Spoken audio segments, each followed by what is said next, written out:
Hello everyone, my name is Munish Rajput from Chandigarh educators. और आज हम डिस्कस करेंगे पोस्ट कोड 972 का पेपर जो कि एसएसए का है। और इस पेपर के हमने ऑलरेडी 60 क्वेश्चन डिस्कस कर लिए थे, तो आज हम 60 के आगे के क्वेश्चन डिस्कस करेंगे। तो स्टार्ट करते हैं। What should be the nature of bandwidth for a good control system. तो जो बैंडविड्थ होती है अपर हाफ पावर फ्रीक्वेंसी और लोअर हाफ पावर फ्रीक्वेंसी के बीच का जो डिफरेंस होता है उसे हम बैंडविड्थ बोलते हैं। और एक अच्छे या गुड कंट्रोल सिस्टम के लिए जो बैंडविड्थ जो होनी चाहिए वो लार्ज होनी चाहिए। तो 61 का आंसर क्या हो जाएगा? C. Question number 62, the output of the feedback control system must be function of. तो the output of the feedback control system must be function of input and feedback signal. 62 का answer क्या हो जाएगा? B. Question number 63. In a control system, the output of the controller is given to final control element. तो 63 का answer क्या हो जाएगा? C. Question number 64. In temperature control system, what conversion in signal take place? तो जो temperature control system है होता है उसमें analog to digital conversion of signal करना पड़ता है। तो 64 का आंसर क्या हो जाएगा? D. Question number 65. In pneumatic control system, the control valve used as the final control element convert. तो control valve convert pressure signal to position change. 65 का आंसर क्या आ जाएगा? D. Question number 66. The input signals to control system are not known fully ahead of time. The characteristics of the control system which suddenly strain a control system are. तो इसका 66 का answer क्या आ जाएगा? All of these. Question number 67. Sampling is necessary. तो sampling necessary होती है जहां हमें हाई एक्यूरेसी की रिक्वायरमेंट हो। तो 67 का आंसर क्या हो जाएगा? डी। और कंटिन्यूस टाइम सिग्नल को डिस्क्रीट टाइम सिग्नल्स में कन्वर्ट करने की प्रोसेस को ही हम सैम्पलिंग बोलते हैं। Question number 68, particular control system yielded a steady state error of 0.20 for unit step input. A unit integrator is cascaded to this system and unit ramp input is applied to this modified system. What is the value of steady state error for this modified system? तो steady state error की value पूछी है। तो steady state error का जो formula होता है limit s tending to 0 s rs upon 1 plus gs hs 1 plus gs hs। तो यहाँ पे जो rs है, rs is the input signal and gs is the forward path gain और hs is the feedback gain. तो first statement क्या बोली है कि steady state error of 0.20 for unit step input. तो यूनिट स्टेप इनपुट के लिए जो स्टेडी स्टेट एरर दिया गया है वो कितना दिया गया है? 0.20। तो limit s tending to 0 s into input हमें दी है यूनिट स्टेप। तो यूनिट स्टेप को हम लिखते हैं 1/s और 1 प्लस gs और hs। फीडबैक गेन कुछ दिया नहीं है तो हम क्या मानेंगे कि दिस इज यूनिटी फीडबैक। तो दिस इज यूनिटी फीडबैक और इसकी वैल्यू हमें दी गई है 0.20 या और 0.20 को हम 1/5 भी लिख सकते हैं ना। और तो इसको जब सॉल्व करेंगे तो क्या आ जाएगा? s से s कैंसिल और 1 प्लस gs इक्वल टू 5। और यहाँ से जो gs की वैल्यू क्या आ जाएगी? gs की वैल्यू यहाँ से क्या आ जाएगी? 4। और next statement, unit integrator is cascaded. तो इंटीग्रेटर की क्या की है? कास्केडिंग। और अब जो इनपुट दी गई है वो क्या दी गई है? Unit ramp input. तो यूनिट रैंप इनपुट के लिए जो स्टेडी स्टेट एरर क्या आ जाएगा? Limit s tending to 0 s into rs के दिया गया है यूनिट रैंप इनपुट। तो यूनिट रैंप को हम लिखते हैं 1/s² अपॉन 1 प्लस gs की वैल्यू हमने निकाल ली है दैट इज 4। और hs फीडबैक गेन हमने इसको क्या माना है कि it is unity feedback system into. और इसमें क्या किया गया है? इंटीग्रेटर की कास्केडिंग की गई है। तो इंटीग्रेटर क्या होता है? 1/s। तो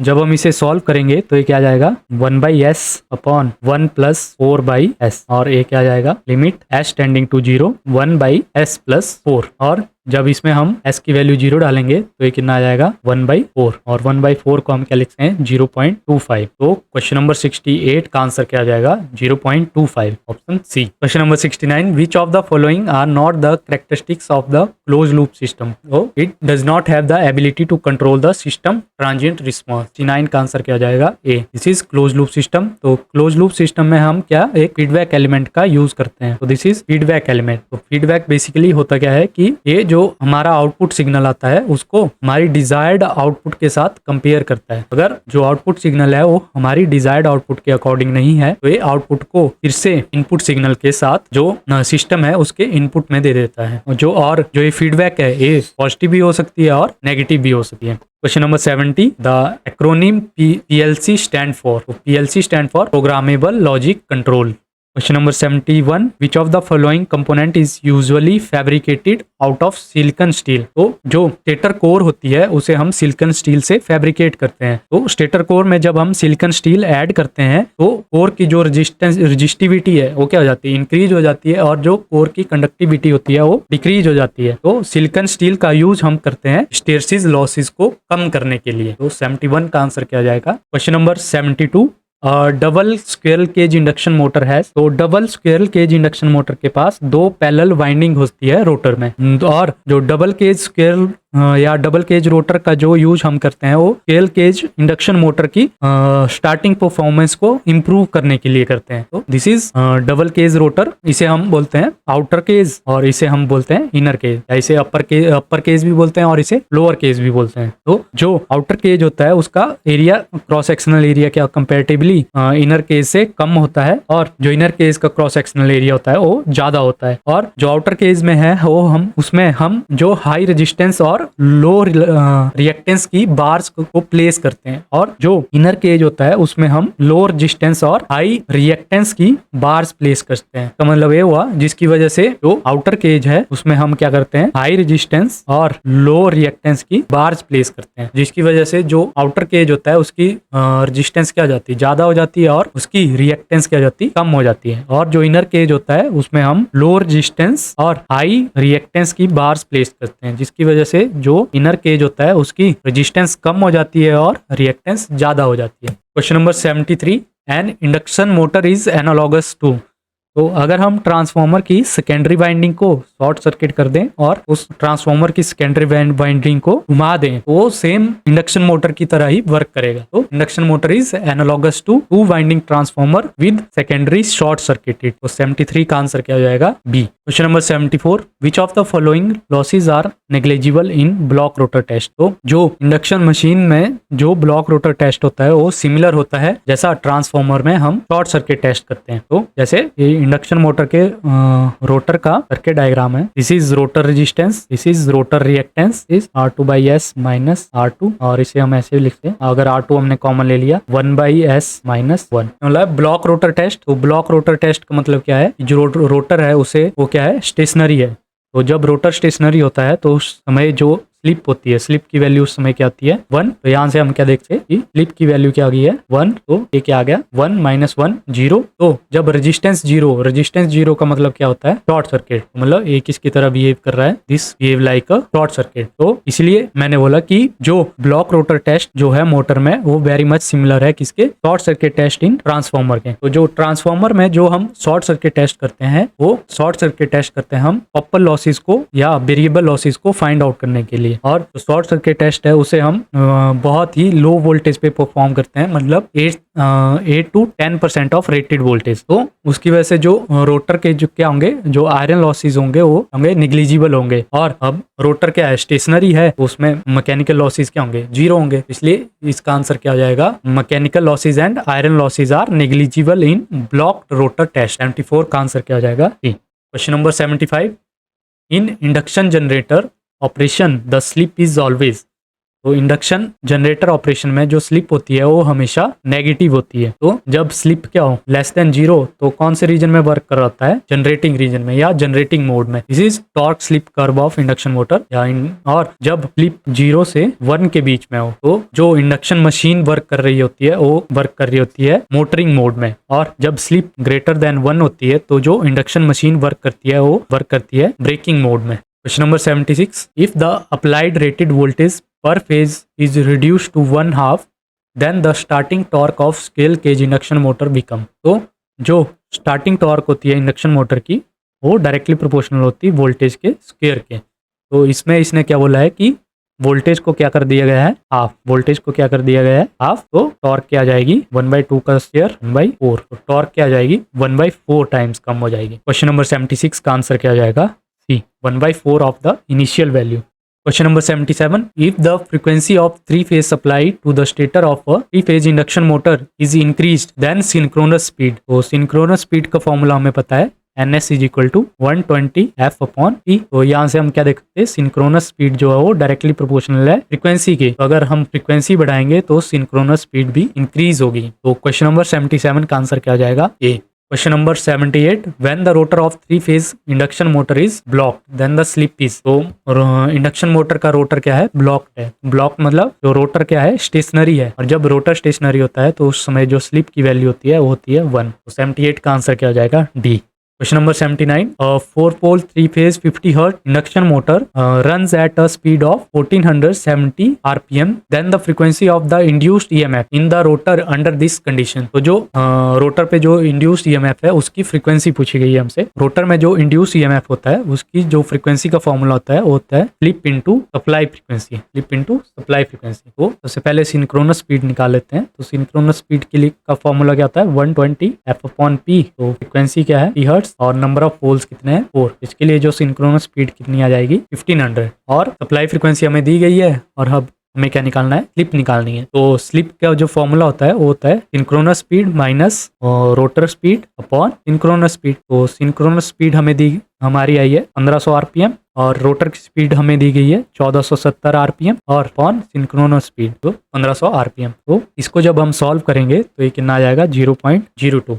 तो स्लिप की वैल्यू कितनी आ गई, 0.02। रोटर फ्रीक्वेंसी क्या जाएगी, slip into supply frequency. Supply frequency क्या दी गई है, 50 हर्ट्ज। ये कितना आ जाएगा, 1 हर्ट्ज। तो जो रोटर में जो इंड्यूस EMF है उसकी फ्रीक्वेंसी कितनी आ गई, 1 हर्ट्ज। तो 79 का आंसर क्या हो जाएगा, A. Question number 80. The starting torque of three phase induction motor is. तो जो थ्री फेज इंडक्शन मोटर के लिए जो टॉर्क का जो फॉर्मूला होता है that is 180 upon 2 pi NS into SE2 0 का square upon R2 square plus SX2 0 का whole square into R2।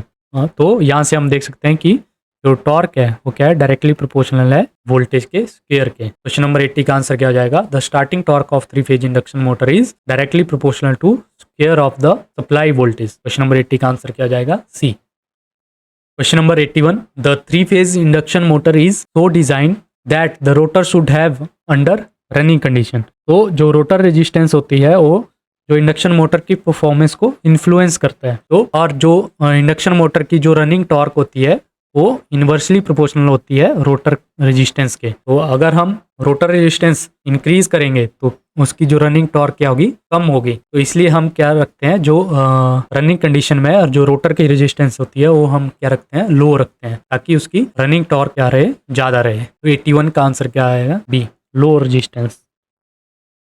Question number 82. The generating voltage and frequency in India is about 11 kV एंड 50 hertz. 82 का answer क्या है, B. Question number 83. In transmission system the weight of copper used is proportional to. तो transmission system में जो copper का जो wait है वो इसके प्रोपोर्शनल है। तो एक्टिव पावर का फॉर्मूला क्या होता है, VI cos phi। तो यहाँ से हम क्या करंट क्या आ जाएगा, P upon V cos phi। Copper या लॉसेज होते हैं उनको हम क्या फॉर्मूला होता है, I स्क्वायर R। तो यहाँ से हमें I की वैल्यू निकाली है P upon V cos phi square into R। तो यहाँ से जो पावर लॉस है वो क्या आ जाएगा, P square upon V square cos square phi into R। और R को हम क्या लिख सकते हैं, रो L अपॉन A। और R को हम क्या लिख सकते हैं, रो L अपॉन A। तो एरिया को एक साइड ले गए और PL को या पावर लॉस को दूसरी साइड ले गए, तो ये क्या आ जाएगा, P square upon PL into V square cos square phi into rho into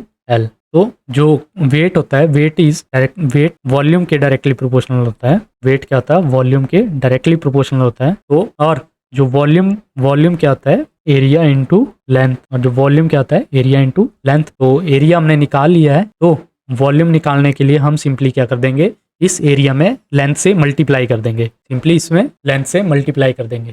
तो ये अगर हम इसमें लेंथ से मल्टीप्लाई कर देंगे तो ये क्या जाएगा, वॉल्यूम, और जाएगा PL V square cos square phi into rho into L से मल्टीप्लाई कर देंगे। तो L क्या हो जाएगा, L स्क्वायर। तो यहाँ से हम क्या देख सकते हैं कि जो दिस इज वॉल्यूम, तो जो कंडक्टर का जो वॉल्यूम है वो किसके, वोल्टेज के इनवर्सली प्रोपोर्शनल है, वोल्टेज के स्क्वायर के इनवर्सली प्रोपोर्शनल है। This is volume. तो क्वेश्चन नंबर 83 का आंसर क्या जाएगा, C 1/square of voltage, 1/square of voltage. Question number 84, the most suitable practical value of primary distribution is 6.6 kV। Question number 85, most of the high voltage transmission lines are, तो जो most of जो high voltage transmission lines होती हैं वो क्या होती है, overhead lines होती हैं। 85 का आंसर क्या होगा, B. Question number 86, corona occurs between two transmission conductor when they, corona loss जो होता है वो हाई वोल्टेज ट्रांसमिशन लाइंस में होता है, और कोरोना लॉस जो जो कंडक्टर्स के आसपास जो एयर के डाइलेक्ट्रिक ब्रेकडाउन की वजह से होता है या एयर के आयोनाइजेशन की वजह से होता है। और जो कोरोना लॉस का फॉर्मूला होता है it is 241 into 10⁻⁵ into F plus 25 upon delta into √r/d E not minus VC का होल स्क्वायर। तो इस फॉर्मूले से हम देख सकते हैं कि जो कोरोना लॉस है वो डायरेक्टली प्रोपोर्शनल है V नॉट माइनस VC के स्क्वायर। जो V नॉट है, V not is the operating voltage, V not is operating voltage and VC is critical disruptive voltage, VC is critical disruptive voltage. तो यहाँ से हम क्या बोल सकते हैं कि जो कोरोना लॉस है वो डायरेक्टली प्रोपोर्शनल है ऑपरेटिंग वोल्टेज के, और जो कोरोना लॉस है वो क्या है, डायरेक्टली प्रोपोर्शनल है √r/d। तो यहाँ से हम क्या बोल सकते हैं कि corona loss is inversely proportional to the spacing between the conductors. तो अगर हम क्या करेंगे, दो कंडक्टर के बीच में स्पेसिंग कम करेंगे तो कोरोना लॉस क्या होगा, ज़्यादा होगा। तो क्वेश्चन नंबर 86 का आंसर क्या हो जाएगा, D, both A and B. Question number 87, the top most conductor in the high transmission line is, तो जो हाई ट्रांसमिशन लाइन में जो सबसे टॉप मोस्ट कंडक्टर होता है वो अर्थ वायर, बेसिकली एक अर्थ वायर होती है। तो इसका यूज़ हम करते हैं कि तो ट्रांसमिशन लाइन को डायरेक्ट लाइटनिंग स्ट्रोक से बचाने के लिए, अगर इन केस अगर लाइटनिंग होती है तो ये जो अर्थ कंडक्टर है ये उस एक्सेसिव जो लाइटनिंग की वजह से जो एक्सेसिव करंट आता है उसे टावर के थ्रू ग्राउंड कर देता है, ये ग्राउंड में ले जाता है या अर्थ में ले जाता है। तो 87 का आंसर क्या हो जाएगा, A. Question number 88, transmission and distribution engineer needed to design the sub transmission substation, the tapping component needed will be, question number 88 का क्या आंसर हो जाएगा, feeder. Question number 89, the spring material used in a spring control device should have the following property। तो ये question फिर से repeat हो गया, तो इसका आंसर क्या था, all of these. Question number 90, for the single phase 2 wire system the maximum voltage between outer wire and earth is, तो ये क्या बोल रहा है कि एक सिंगल फेज 2 वायर सिस्टम है, एक सिंगल फेज 2 वायर सिस्टम है, तो उसमें जो maximum voltage between outer conductor and earth, this is earth, तो आउटर कंडक्टर और अर्थ के बीच में जो मैक्सिमम वोल्टेज होगी वो होगी V/√2। और अगर ये बोले कि जो दोनों आउटर कंडक्टर के बीच में, दोनों आउटर कंडक्टर के बीच में जो मैक्सिमम वोल्टेज होगी वो क्या होगी, √2V। Question number 91, for the given distribution system the maximum voltage at the mid point will be, तो गिवन डिस्ट्रीब्यूशन सिस्टम, तो ये इस क्वेश्चन में मुझे डाटा इनसफिशिएंट लग रहा है। Question number 92, for the given circuit diagram for the substation fed with 315 kV the voltage between 2 outer conductor is, तो इसमें सर्किट डायग्राम नहीं दी गई है, तो इसका भी डाटा इनसफिशिएंट लग रहा है। Question number 93, for a 2 wire AC single phase distribution system operating at 30 megawatt and 315 kilovolt operating at power factor of 0.8 having 15 ohm of resistance of each wire, then the copper loss at the substation in kilowatt will be. तो ये क्या हो रहा है, 2 wire AC single phase distribution system है, तो और हम क्या पूछा है, कॉपर लॉस, जो एक्टिव पावर का फॉर्मूला क्या आता है, BI cos phi। तो यहाँ से जो करंट क्या आ जाएगा, P/V cos phi। तो जो सिंगल फेज 2 वायर सिस्टम है तो उसके लिए हमने जैसे प्रीवियस क्वेश्चन में भी देखा था कि जो मैक्सिमम वोल्टेज होती है वो क्या आती है, √2V। इसके लिए जो मैक्सिमम वोल्टेज क्या आएगी, √2V और इंटू cos फाई। तो पावर हमें दी गई है कि नहीं, 30 मेगावाट, और वोल्टेज हमें दी गई है 315 किलो वोल्ट, और पावर फैक्टर है 0.8। जब हम इसको सॉल्व करेंगे तो ये अप्रॉक्सीमेटली 84 एम्पियर के आसपास आ जाएगा। और हमसे क्या पूछा गया है, कॉपर लॉस। तो कॉपर लॉस का जो फॉर्मूला होता है वो क्या होता है, आई स्क्वायर आर। और यहाँ पे हम दो वायर यूज़ कर रहे हैं, तो दो वायर के लिए जो कॉपर लॉस किया जाएगा 2 आई स्क्वायर आर।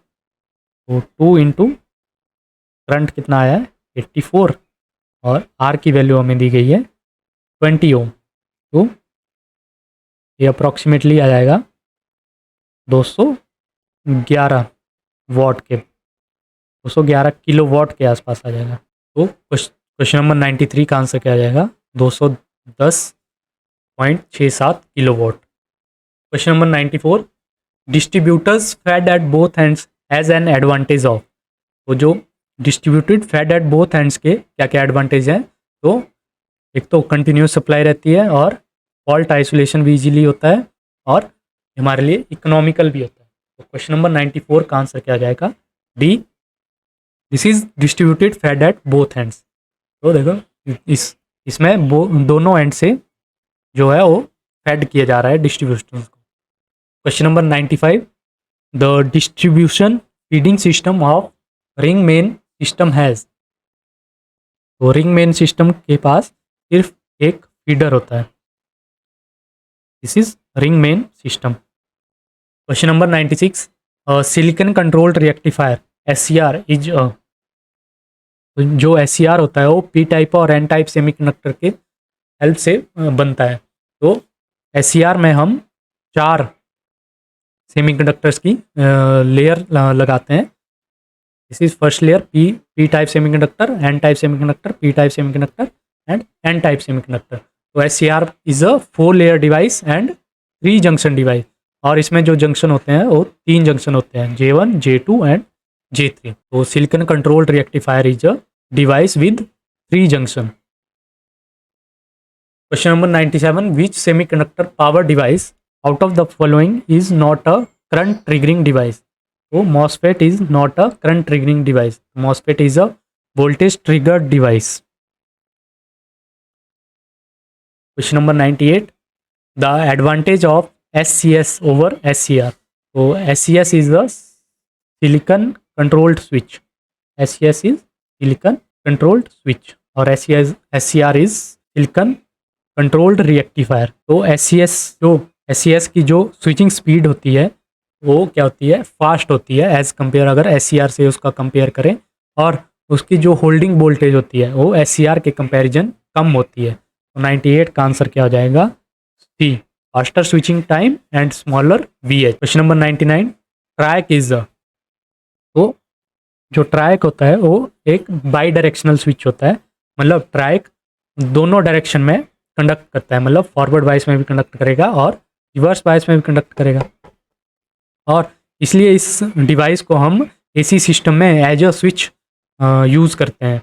और ट्रैक में बेसिकली 3 टर्मिनल्स होते हैं और 4 लेयर्स होते हैं, और ये बाई डायरेक्शनल सेमीकंडक्टर डिवाइस होता है। ट्रैक होता है वो बेसिकली 2 एंटी पैरेलल SCR का कॉम्बिनेशन होता है। तो क्वेश्चन नंबर 99 का आंसर क्या हो जाएगा, D, track is a 3 terminal bidirectional switch. Number 100, the minimum duration of the pulse in a pulse triggering system for a thyristor should be eight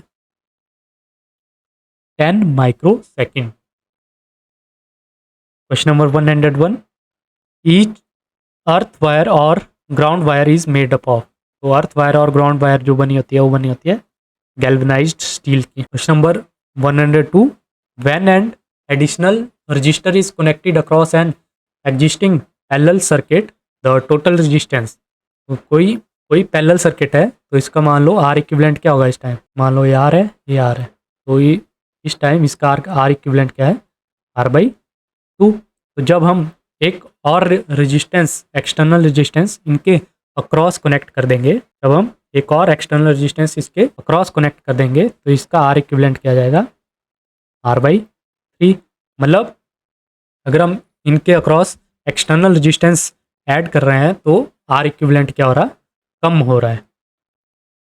तो question number 102 का answer क्या हो जाएगा, D, decreases. Question number 103, negative feedback is employed in, negative feedback is employed in amplifiers. Question number 104, an oscillator produce, जो oscillator produce करता है वो produce करता है undamp oscillation, this is undamp oscillation और this is damped oscillation. Question number 105, tuned amplifier is used in, तो जो tune amplifier का यूज़ हम करते हैं रेडियो फ्रिक्वेंसी एप्लीकेशंस में। Question number 106, Zener diode can be used as, तो Zener diode की जो सबसे कॉमन जो एप्लीकेशन है वो है AC voltage regulators. Question number 7, switch has, तो switch has 2 states, on and off. Question number 108, an SCR behave as a unidirectional switch, तो SCR जो होता है वो यूनिडायरेक्शनल स्विच होता है।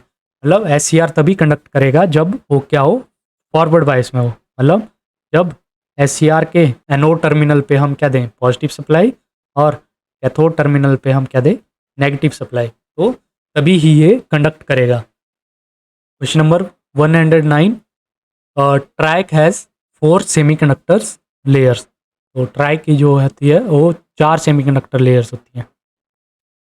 Question number 110, the active component of integrated chips are transistors and diodes.